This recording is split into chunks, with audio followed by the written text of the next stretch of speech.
Hello అండి. అందరికీ నమస్కారం. ఈరోజు మీ అందరి కోసం సింపుల్‌గా, ఫాస్ట్‌గా చికెన్ ఫ్రై రెసిపీని మీకు చూపిస్తున్నాను. ఇక్కడైతే నేను ముందుగా స్టవ్ వెలిగించుకొని, కళాయి పెట్టుకొని, ఆ కళాయిలో కొంచెం ఆయిల్ వేసుకొని, ఆయిల్ వేడైన తరువాత ఉల్లిపాయ ముక్కలు, పచ్చిమిరపకాయ ముక్కలు వేసుకొని ఫ్రై చేసుకోవాలి.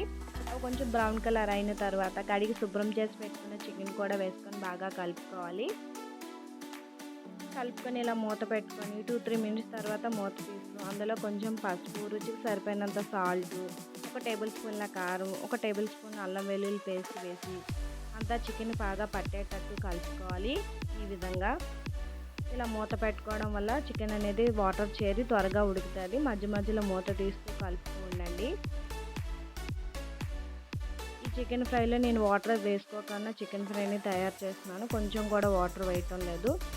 కొంచెం సేపు తర్వాత కొంచెం కరివేపాకు, half table spoon chicken masala కూడా వేసుకొని బాగా కలిసేటట్టు కలుపుకోవాలి.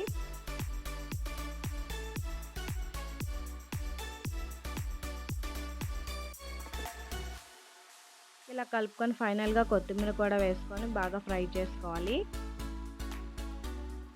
ఫ్రై చేసుకొని ఇక్కడ నేను చూపించే విధంగా చికెన్ అనేది ఇలా ఫ్రై అయితే సరిపోతుంది.